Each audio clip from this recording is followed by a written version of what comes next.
We hide sin because we think what no one else knows won't hurt me. If you don't know about it, I'm okay. But if you don't know about it, I'm okay. Don't raise your hands, but you know what I'm talking about. The sins you keep back there that no one sees. You know what those sins are. Stealing. Steal this. Ooh, that's mine. Done. I'm out of here. Lust. That girl's awesome. Lust. Back there in the dark. Keep it back there. What else we got on here? Drugs. Oh, I'm gonna sneak this. My parents ain't home? Oh, yeah. Awesome. Alcohol. I know where their cabinet is. They ain't home? Gone. Why do we do it when they're not home? Because no one knows about it. It's in the dark. And even, you know what? Rumors about other people. Why? They're not around. They're not around, so let's talk all we want about them. You know what? That's a sin. Believe it or not. Telling false about someone else. Telling lies. Being prideful. That's what we talked about earlier. That's keeping it behind people's back so that no one knows about it. So those sins we try to hide. We try to get away with it. Just keep it in the dark back there.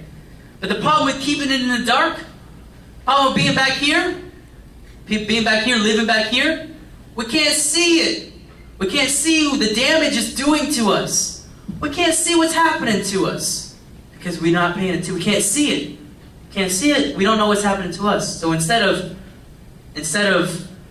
what I don't know don't hurt me, or what they don't know don't hurt me, what I don't know what's going on back there, what I don't know hurts me.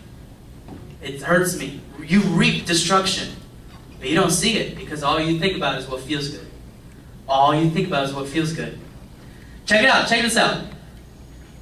You can't see it in the dark. You become blind to how the sin is destroying you. And you know what that means? Because you can't see it, you keep on doing it. You get bigger. You go for the risk. You stole the DVD, now steal the Xbox. Go for it. You did it. You did it once. Stole money from the purse. Rob a bank. Whatever. It's okay. Stuck in some marijuana. Let's go raise it up. Let's do some cocaine. Cocaine. You know what? Actually, let's mix cocaine and marijuana. Let's do it. You know why? Because it's a risk. Check it out. Hold on. Check it out. I had this friend. He changed. But I have this friend who was so far, he was gone. He was so far lost in his world of darkness.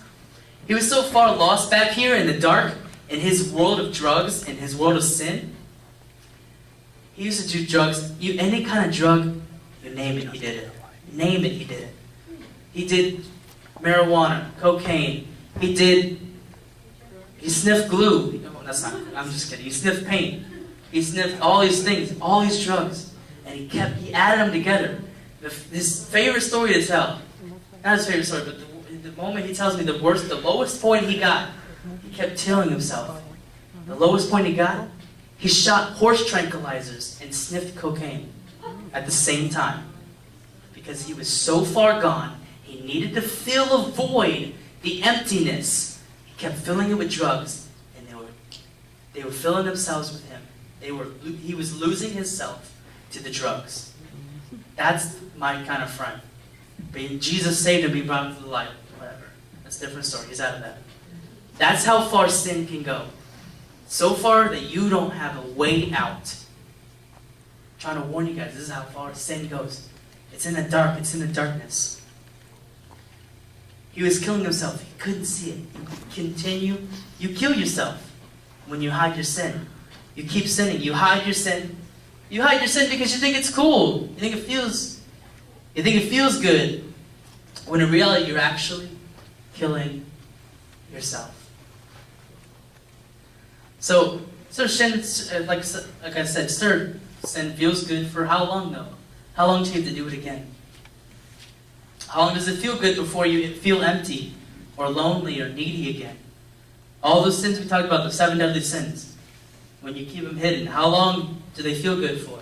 So you got to do them again. In the Bible, there's a story about someone who hid their sin. Someone pretty famous, actually. He wrote most of the Psalms. His name is David. In 2 Samuel chapter 11, 2 through 5, we read, "One evening, David got up from his bed and walked around on the roof of the palace. He was the king.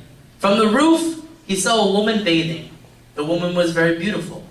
And David sent someone to find out about her. The man said, 'Isn't that Bathsheba, the daughter of Eliam and the wife of Uriah the Hittite?' Then David sent messengers to get her. She came to him and slept with her. He slept with her. She had purified herself from her uncleanness. Then she went back home. The woman conceived and sent word to David saying, 'I'm pregnant, yo. It's your baby. I'm pregnant.'" Okay, this is how it happened. But okay, check it out. David saw this woman. He had the lust. We talked about her. He sees this woman bathing. She looking good. Yo, get her. Bring her over here. This is what David did. He slept with her. But the story goes farther than that. To try and hide the fact that he sinned, because there's evidence of it. She was pregnant. There is evidence that he sinned. That you sinned. There's evidence. Man, you may hide it well enough, but people are going to find out. But you know what he tried to do? Instead of coming clean, he tried to hide it again. He tried to hide it 3 times. The first and second time, he tried to bring Bathsheba's husband home from the war that they were having. She tried to bring Bathsheba's husband in so that he could have, they could do their husband and wife thing. And that way they could pretend that the baby is Uriah's.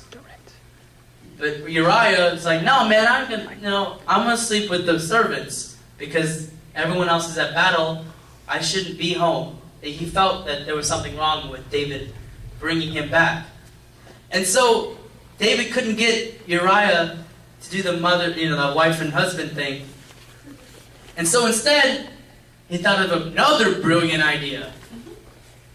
He told the commander of the army to put Uriah in the front line, all the way up here, the front line of the battle, and have everybody in the front line take a step back but Uriah, making sure that Uriah would be killed. Would be killed. He tried to cover it up that much. Uriah would be killed. Later on, Uriah gets killed, obviously. Gets killed, and David marries Bathsheba to try and cover up the fact that he had slept with her without, unclean. He lusted after the adultery. He tried to cover up his act. But all along, he hid it from his people. He didn't hide it from the one person who matters the most. The end of chapter 11, we read, "The thing David had done displeased God." The sin back here that David did didn't make God happy. Didn't do the thing that honored God. All those things, by hiding it, he only made God unhappy. God knew what happened all along, no matter how he tried to hide it. Because we can make sure in Numbers 32:23, it's not on there. This is how God knew. "But if you fail to do this, you will be sinning against the Lord, and you may be sure that your sin will find you out." What happened to David? God found him out. David's sin resulted in him losing his sons. All 3 of his sons that he had through his wife, and then the other son that he had through Bathsheba, killed. God brought events that they were killed. He lost what was precious to him because he stole what was precious to God. His sin, just like your sin, cost him dearly. And so, what can be learned from David? Is that you can run, but you can't hide. You know what? You guys know that, but you got to get it up here. You can run, you can hide it, you can do everything, you can cover it up with a blanket, whatever. But God sees through it.